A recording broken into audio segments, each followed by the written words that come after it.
बोलो श्री सद्गुरु भगवान की जय। आप सभी को मेरा सादर जय शंकर। मित्रों, आज हम चर्चा करेंगे धनतेरस पर्व पर। इसके पहले ध्यान दृष्टि दर्शन संस्थान के यूट्यूब चैनल पर मैं डॉक्टर प्रवीण गुप्त आप सभी का हार्दिक स्वागत करता हूं। ये समय त्योहारों का समय है। अभी हमारा 5 दिवसीय त्योहार आने वाला है, जिसमें धनतेरस, नरक चौदस, जिसको हम छोटी दीपावली भी कहते हैं, दीपावली, गोवर्धन पूजा और भाई दूज, 5 दिवसीय त्योहारों का अवसर आया है। और ये सबसे बड़ा त्योहार होता है हमारी संस्कृति में। हमारी देश में हमारी संस्कृति उत्सव और त्योहारों से बहुत समृद्ध है, लेकिन धीरे धीरे त्योहार और उत्सव अपने वास्तविक स्वरूप को खोते जा रहे हैं और बाजारीकरण के प्रभाव में जाकर आयोजन बन गए हैं, इवेंट बनते जा रहे हैं।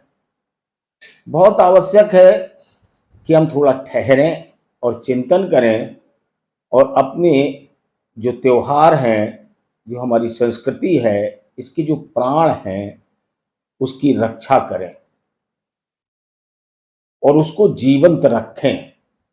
तो त्योहारों का असली उद्देश्य क्या होता था, क्यों ये त्योहार मनाए जाते थे, इन सबके पीछे बहुत आध्यात्मिक और शास्त्रीय कारण मौजूद हैं। लेकिन हम अब आज जो दौर है, हम त्योहार सीख रहे हैं फिल्मी दुनिया से, टीवी सितारों से और उद्योगपतियों की इवेंट्स से, और ये हमें बाजारवाद की ओर ले जा रहे हैं। तो जो मूल भावना त्योहार को की है वो मरती जा रही है। तो बहुत आवश्यक था कि इस विषय पर चर्चा की जाए। इस श्रृंखला की पहली कड़ी में हम ले रहे हैं धनतेरस का त्योहार। शास्त्रीय रूप से कैसे मनाया जाना चाहिए, क्यों मनाया जाना चाहिए और क्या है इसका आध्यात्मिक महत्व, इस पर हम चर्चा करेंगे। तो आपसे अनुरोध है, वीडियो में अंत तक अवश्य बने रहें। और यदि आपने हमारा चैनल अभी तक सब्सक्राइब नहीं किया है तो चैनल को सब्सक्राइब करना बिल्कुल ना भूलें और बेल आइकन दबाकर ऑल पर क्लिक करें, ताकि हमारी हर वीडियो का नोटिफिकेशन आप तक पहुंचता रहे। सबसे पहली बात तो आती है, हम त्योहार मनाते क्यों हैं। त्योहार एक तिथि विशेष ऐसी होती है जिसका अपना एक शास्त्रीय महत्व होता है, जो उस काल, मौसम, प्रकृति, ग्रह आदि से प्रभावित होता है और हमें अपनी अंतर चेतना से जोड़ने के लिए हम एक दिन का अवकाश बनाकर त्योहार मनाते हैं। त्योहार में आम जिंदगी में हम रोजमर्रा के काम करते रहते हैं, तो हमारी एक अलग दिनचर्या होती है, तो उसमें हम जैसे जीते हैं वैसे जीते रहते हैं। लेकिन बीच में अचानक एक त्योहार आता है, तो त्योहार इसलिए होता है कि हम ईश्वर की विशेष आराधना करें, ध्यान करें, चिंतन करें, पूजन करें, ईश्वर का नाम स्मरण करें, उन पर चर्चा करें, सत्संग करें और साधना करें, ताकि हमारी चेतना उस परम चेतना के साथ जुड़ी रहे।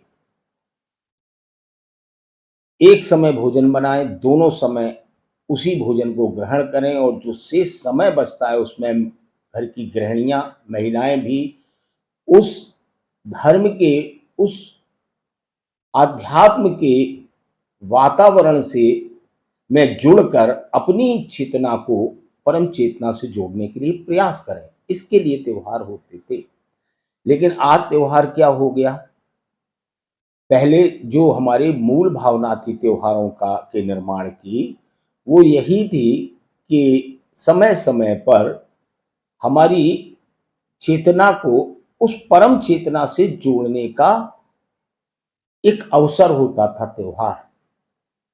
तो आज संबंध क्या हो गया, आज त्योहार का संबंध हो गया हमारी जेब की क्षमता और बाजार पर। सारा खेल बाहर की दुनिया का हो गया। हम कितने अच्छे वस्त्र पहन सकते हैं, कितना हम अधिक से अधिक दिखावा कर सकते हैं, कितना शो ऑफ हमारा हो सकता है, सारा कुछ उस पर निर्भर हो गया और ग्लैमरस होते जा रहे हैं और त्योहार इवेंट में बदलते जा रहे हैं। इससे हमें बचाना है, क्योंकि इससे त्योहार की जो मूल आत्मा है वो प्रभावित हो रही है। कोई जो संदेश जाना चाहिए अगली पीढ़ी पर, हमारे बच्चे जो सीखना चाहिए था कि त्योहार हमारी चेतना को, उस परम चेतना, उस परमात्मा से जोड़ने के लिए होते हैं, वो भावना लुप्त होती जा रही। बच्चे कुछ नहीं सीख रहे हैं। परिणाम क्या होगा कि धीरे धीरे जब वो ये देखेंगे इस धर्म और इन आयोजनों से कोई लाभ नहीं होता है, इनका कोई फायदा नहीं है, कोई उपयोग नहीं, सिर्फ ये खर्चे हैं, वो धीरे धीरे इन सबको छोड़ देंगे और मूल भावना के रूप में उन्हें जारी रखना होगा। तो अभी हमारा त्योहार जो आ रहा है वो है धनतेरस का।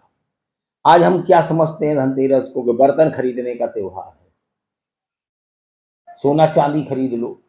अब तो इलेक्ट्रॉनिक गाड़ियां, टीवी, इलेक्ट्रॉनिक सामान खरीदने की, गाड़ियां खरीदने का त्योहार बन गया धनतेरस। लेकिन क्या धनतेरस बाजार से खरीदारी करने का ही त्योहार है? ऐसा नहीं है। धनतेरस के अपने अलग मायने हैं। क्यों मनाया जाता है धनतेरस, आज इस वीडियो पर चर्चा है। ये बड़ा गूढ़ वैदिक और आध्यात्मिक अर्थ वाला दिन है।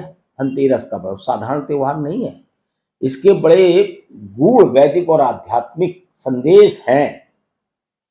ये हमें आरोग्य देने की, हमें स्वस्थ निरोगी बनाए रखने की प्रार्थना का दिन है, समृद्धि का दिन है और आंतरिक प्रकाश की साधना सिखाता है।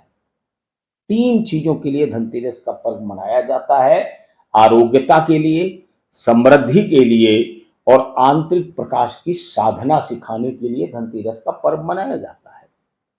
अब हम इसे 2 भागों में बांटते हैं। पहले भाग में देखते हैं कि शास्त्रीय रूप से धनतेरस कैसे मनाना चाहिए। शास्त्रों में जो वर्णन है उसके अनुरूप धनतेरस का पर्व हमें कैसे मनाना चाहिए, और दूसरे भाग में हम इसको देखेंगे इसका आध्यात्मिक महत्व क्या है। दोनों को जब हम सीखेंगे तब हम धनतेरस के महत्व को सीख पाएंगे, वरना तो धनतेरस केवल सोना चांदी बर्तन खरीदने का त्योहार बनकर रह गया है। शेष उसका हमारे आध्यात्म से, हमारी वैचारिकता से कोई दूर संबंध नहीं दिखाई देता है आज के परिवेश में। तो इन चीजों पर चर्चा आवश्यक है। तो अब देखिए कि शास्त्रीय रूप से धनतेरस का पर्व कैसे मनाना चाहिए।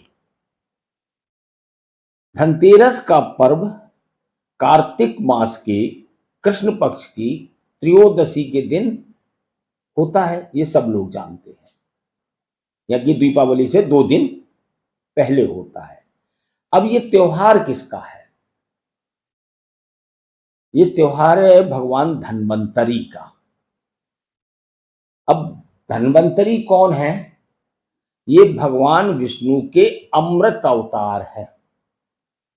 त्रयोदशी के दिन अमृत निकला था। तो जो अमृत अवतार है भगवान विष्णु का, वो धन्वंतरी है और वो आयुर्वेद के देवता है, यानी आरोग्यता के देवता है। उनकी उपासना का दिन है ये। इसको धन्वंतरी जयंती और धन त्रयोदशी भी के रूप में भी जाना जाता है। तो धन त्रयोदशी भी है समृद्धि के लिए और धन्वंतरी जयंती आरोग्यता के लिए है, स्वस्थ रहने के लिए है ये। अब इसमें जो पूजन की विधि है जो शास्त्र के अनुसार, वो क्या है कि सुबह स्नान करके संकल्प लें कि आज मैं भगवान धन्वंतरी एवं कुबेर की उपासना करके अपने जीवन में आरोग्य, आयु और लक्ष्मी की प्राप्ति का प्रयास करूंगा। ये संकल्प लें। प्रातः स्नान करके ये संकल्प लें कि आज मैं भगवान धन्वंतरी और कुबेर जी की उपासना करके आरोग्य, जीवन भर निरोगी रहना, शतायु 100 वर्ष की उम्र को प्राप्त करना और लक्ष्मी की प्राप्ति का प्रयास करूंगा। घर को शुद्ध करें, विशेष तौर पर पूरब की दिशा और उत्तर की दिशा की विशेष सफाई करें, क्योंकि इन्हीं दिशाओं में धन और आयु का वास माना जाता है। पूर्व की दिशा में धन का वास और उत्तर की दिशा में आयु का वास माना जाता है। इन्हें विशेष तौर पर शुद्ध रखें। सायंकाल दीपदान करें। संध्या के समय यम दीप दान का विधान है। यह दीप मृत्यु के भय से रक्षा का प्रतीक है। एक दीप जलाएं। एक छोटा सा मिट्टी का दीपक जलाएं और दक्षिण दिशा मतलब उसका मुख जो है वो दक्षिण दिशा की ओर रखें दीपक का, यानी जो लौ होती है जहां भी रखें उसको उसकी लौ दक्षिण दिशा में की ओर रखनी है। अब रखना कहाँ है? उसमें तिल का तेल और 4 बत्तियां रखें। तो ये दीप यमराज के निमित्त प्रज्वलित किया जाता है। ये दीप यमराज को समर्पित होता है, उनके लिए प्रज्वलित किया जाता है। और मंत्र होता है इसका, इन मंत्रों को मैं डिस्क्रिप्शन बॉक्स में भी वीडियो के दे दूंगा। मृत्युना पास दंडाभ्याम कालेन श्यामया सह त्रयोदश्याम दीपदानात् सूर्यजः प्रियताम मम। मंत्र आपके लिए तभी फलदायी होता है जब उसके अर्थ को आप अच्छी तरीके से जानते हैं। तो इस मंत्र का अर्थ है, हे सूर्य पुत्र यमराज, यह दीप आपके लिए अर्पित है। इससे मेरे घर में अकाल मृत्यु या दुख ना आए। ये प्रार्थना करिए। इस प्रार्थना को आप थोड़ा बदल भी सकते हो। अकाल मृत्यु और दुख, इन शब्दों को हटा दीजिए। इससे मेरे घर में सभी शतायु हों और सदैव सुख की वर्षा होती रहे। ये शब्द प्रयोग करिए इसकी जगह पर। हे सूर्यपुत्र यमराज, यह दीप आपको अर्पित है। आपके आशीर्वाद में मेरे परिवार में सभी शतायु हों और सदैव सुख की वर्षा हो।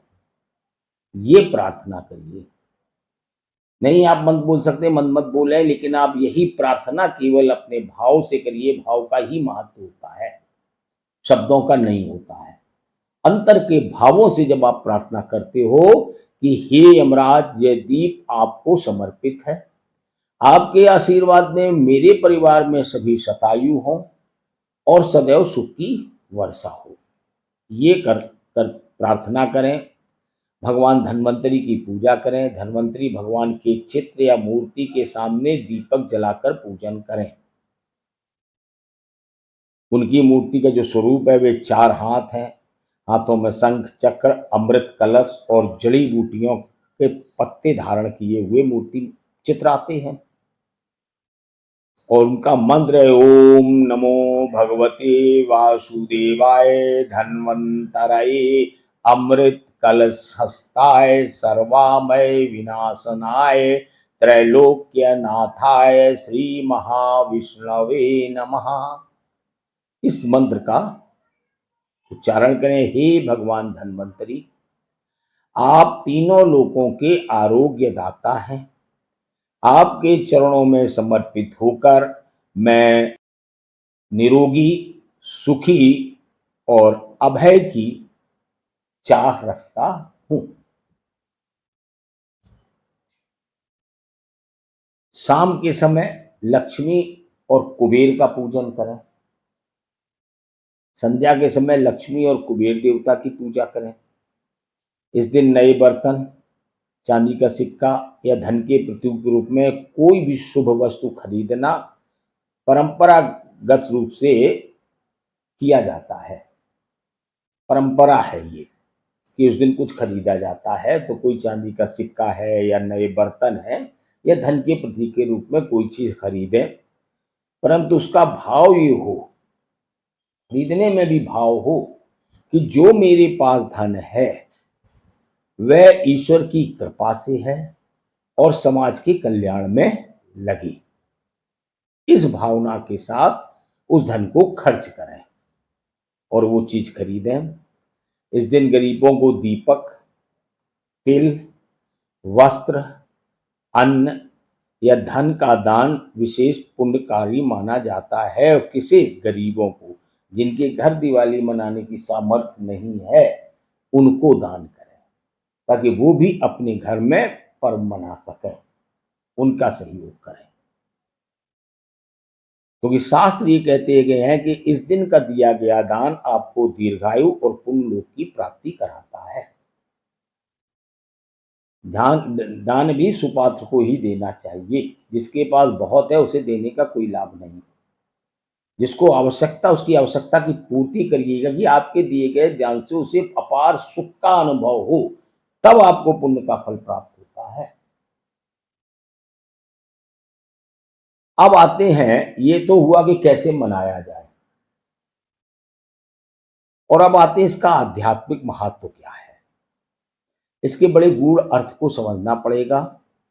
धनतेरस यानी धन और तेरस, ये दोनों शब्द बड़े प्रतीकात्मक हैं। धन क्या होता है? रुपया, पैसा, चांदी, सोना धन नहीं है। धन का अर्थ केवल पैसा नहीं है कि रुपया, चांदी, सोना यही धन है, जमीन है, जायदाद है, यही धन है, ये धन नहीं है। धन का अर्थ है, क्योंकि जब आप शरीर तो हो नहीं, अध्यात्म में कहाँ बात आ जाती है? आत्मा पर। आप आत्मस्वरूप हो। अब आत्मस्वरूप हो तो अब रुपया, पैसा, सोना, चांदी आपका क्या मतलब है? काहे का धन हुआ आपका? उसे तो जरूरत ही नहीं है इसकी। ना उसको भूख लगती, ना प्यास लगती, ना उसे वस्त्र चाहिए, ना उसे जेवर चाहिए, कुछ नहीं चाहिए। वो आत्मा तो क्या चाहती है? कुछ नहीं। उसका धन क्या है? आत्मा का, जो तुम हो, तुम्हारा वास्तविक धन क्या है? तुम शरीर नहीं हो, तुम आत्मस्वरूप हो। तो जो हम आत्मस्वरूप हैं, तो हमारा धन क्या हो? ये धन तो शरीर के लिए है, और हम शरीर है नहीं, तो फिर हमारा धन क्या हुआ? तो हमारा धन में आध्यात्मिक ऊर्जा, आरोग्य, ज्ञान और सत्संग, ये हमारा धन है। मन और आत्मा। मन को आत्मा से जोड़ने के लिए जो चाहिए है वो धन है। और वो क्या है? आध्यात्मिक ऊर्जा, आरोग्यता, मन की आरोग्यता। मन में कोई विकार ना हो, काम, क्रोध, लोभ, मोह, ये सारी बीमारियां ना हो मन को। मन आरोग्य हो, ज्ञान हो और सत्संग हो, ये धन है। क्योंकि ये बात शास्त्रों में कही गई है, धनम ज्ञानम च विद्या च आयु आरोग्यमेव च, यही सच्चा धन है। सच्चा धन क्या है? ज्ञानम, ज्ञान, विद्या, आयु और आरोग्य, ये सच्चा धन है। तो ये पर्व हमें ये स्मरण कराता है कि स्वास्थ्य, सद्गुण और आत्मज्ञान सबसे बड़ा धन है। स्वास्थ्य, सद्गुण और आत्मज्ञान, यही सबसे बड़ा धन है। ये आपका चोर चोरी नहीं कर सकता, राजा छीन नहीं सकता, खो नहीं सकता। ये सदैव आपके साथ, जहां कहीं भी आप होंगे, ये आपके साथ होगा सदैव। इसको, ये आपसे वंचित कभी नहीं होगा। और तेरस का जो प्रतीकात्मक अर्थ है, तेरस यानी त्रयोदशी। त्रयोदशी अंक वैसे 13 का अंक मनोवैज्ञानिक रूप से अच्छा नहीं माना जाता, लेकिन शास्त्र कहते हैं कि यही दिन अमृत का उदय हुआ था। समुद्र मंथन में इसी दिन अमृत निकला था, त्रयोदशी के दिन। यानी जब संसार मृत्यु और भय से घिरा हो, तब भी अमृत का स्रोत भीतर से निकल सकता है। ये इस बात का प्रतीक है। चारों ओर मृत्यु और भय का वातावरण भी हो तो वहां से भी अमृत फूट सकता है। तो ये धनतेरस हमें सिखाता है कि अशुभता या भय को यज्ञ, श्रद्धा और ज्ञान से शुभता में बदलो। आपके जीवन में चाहे जितनी भी अज्ञानता हो, अशुभता हो, भय हो, इन सबको आप बदल सकते हो, अमृत में परिवर्तित कर सकते हो। कर्म को यज्ञ बनाकर, श्रद्धा रखकर, गुरु के सदगुरु के प्रति श्रद्धा रखकर और ज्ञान अर्जित करके और साधना से अमृत की प्राप्ति करके। अमृत क्या है ये मैंने कठोपनिषद की हाल की वीडियोस में आपको बताया है, स्वर्ग की जो व्याख्या है उसमें। तो अमृत को प्राप्त किया जा सकता है, ये धनतेरस का पर्व हमें सिखाता है। और धन्वंतरी किसके प्रतीक है? भगवान विष्णु का अमृत रूप अवतार है। और वे कहते हैं कि सच्चा श्वास केवल शरीर का नहीं बल्कि मन, वाणी और आत्मा का संतुलन है। सच्चा श्वास शरीर का नहीं, मन, वाणी और आत्मा का संतुलन सच्चा स्वास्थ्य है। तो आध्यात्मिक दृष्टि से धन्वंतरी वह चेतना है तुम्हारी अंतर की। तुम्हारे अंतर में अब धन्वंतरी क्या है? तुम्हारे अंदर की वो चेतना है जो भीतर के विष को, उसी से तो बीमारी होती है। तुम्हें आरोग्य कैसे करेगा? भीतर की बीमारी क्या है? काम, क्रोध, लोभ, मोह, ईर्ष्या, अहम, इन सब को निकाल दे जो चेतना, जो ज्ञान। जब ये ज्ञान निकल जाता है तो मन में अमृत तुल्य शांति आ जाती है। तो वो चेतना जो काम, क्रोध, लोभ, मोह, ईर्ष्या, घृणा, द्वेष, मद मत्सर, इन विकारों को निकाल बाहर फेंके, वही धन्वंतरी है। अंतर का तुम्हारे धन्वंतरी। उस अंतर के धन्वंतरी की उपासना करो जो तुम्हारे अंदर से काम, क्रोध, लोभ, मोह, ईर्ष्या आदि विकार आदि बीमारियों को निकाल कर तुम्हें आरोग्यता प्रदान करे, तुम्हारे मन को निर्मल करे, मन को शुद्ध करे, पवित्र करे, आरोग्य करे और तुम्हारे विकारों को निकाल दे। उस धन्वंतरी की उपासना का दिन है ये। यानी इस दिन उपासना का अर्थ है ये प्रयास करना कि हमारे मन से काम, क्रोध, लोभ, मोह, ईर्ष्या बाहर निकले और उनके स्थान पर संतोष, क्षमा, शांति, उदारता, अनासक्ति भाव, प्रेम उत्पन्न हो हमारे अंदर। ये प्रयास करने का, ये प्रयास अगर कर पाते हो तो धनतेरस मनाने का कोई अर्थ है। इसके लिए ये धनतेरस का पर्व मनाया जाता है। और जो यम के दीपदान की हमने बात कही है, वो यमराज मृत्यु के देवता हैं।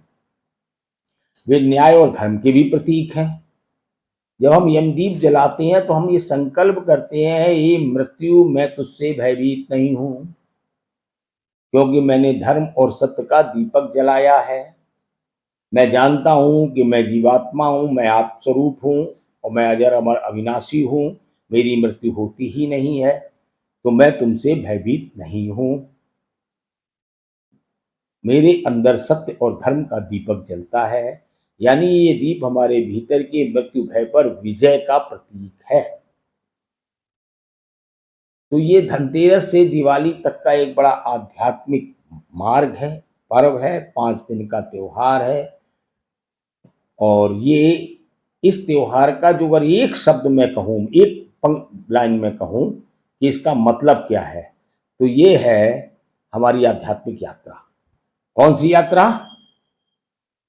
अंधकार से प्रकाश की यात्रा। दीपावली का पर्व तमसो मां ज्योतिर्गमय है। अंधकार से प्रकाश की यात्रा का प्रतीक है दीपावली का पर्व। जैसे कि धनतेरस स्वास्थ्य और ज्ञान का अर्जन करने के लिए है, नरक चतुर्दशी जो है भीतर के विकारों का शोधन करने के लिए है, अंदर के नरक को निकाल देने का है, अंदर को स्वर्ग बनाने का त्योहार है। दीपावली आत्मा का प्रकाश प्रकट करने का पर्व है। अंतर में प्रकाश प्रकट होता है, वही दिन तुम्हारे लिए दीपावली है। बाहर का जब प्रकाश जब तक करते रहोगे लेकिन अंदर अंधेरा ही है, तो क्या मतलब हुआ जीवन का। और गोवर्धन पूजा है अहंकार का दमन और समर्पण का त्योहार। परमात्मा और सदगुरु के प्रति समर्पण का पर्व है। और भाई दूज है प्रेम और संबंधों में दिव्यता का अनुभव करने का पर्व है। तो हम ये कह सकते हैं कि धनतेरस का सच्चा अर्थ है धन। क्या है धन? ज्ञान, आरोग्य और सद्गुण। तो इस धन को प्राप्त करने की साधना, जो धनतेरस है, उस साधना का प्रारंभ करिए यहाँ से, जहाँ भीतर की अंधकारमय स्थिति को आरोग्य, दया और प्रकाश से भरें। ये है धनतेरस मनाना। तो धनतेरस के दिन केवल सोना चांदी और मोटरसाइकिल और इनकी खरीद के पीछे ही न भागते रहें, पर्व को मनाएं। सोने चांदी की ओर न भागें, बल्कि अपने हृदय को ही स्वर्णिम बनाएं। स्वर्ण समान, सोने के समान अपने हृदय को तपाएं, स्वर्ण के समान चमकाएं अपने हृदय को, जो करुणा, ज्ञान और श्रद्धा से चमकता है। अपने हृदय को सोने जैसा चमका लें, करुणा, ज्ञान और श्रद्धा से सोने की तरह अपने हृदय को चमकाएं। इस सोने चांदी के पीछे न भागें। आशा करता हूं कि ये धनतेरस पर्व पर जो मेरे विचार थे आपको अच्छे लगे होंगे। अगर अच्छा लगा है तो लाइक करें, शेयर करें और कमेंट बॉक्स में अपनी राय दें। और यदि आपको अच्छा लगा है तो कम से कम कुछ लोगों को शेयर अवश्य करें, ताकि वो भी इस धनतेरस पर्व की महत्ता को समझ सकें और थोड़ी सी चेतना कहीं कहीं भी जागृत होती है तो निश्चित ही एक दिन बड़ा परिवर्तन होगा। और यदि आपने अभी तक हमारा चैनल सब्सक्राइब नहीं किया है तो चैनल को सब्सक्राइब अवश्य करें। कल हम आपसे मिलेंगे, नरक चौदस यानी छोटी दीपावली पर चर्चा करेंगे। आप सभी को मेरा सप्रेम जय शंकर और सद्गुरु भगवान की श्री चरणों में प्रणाम।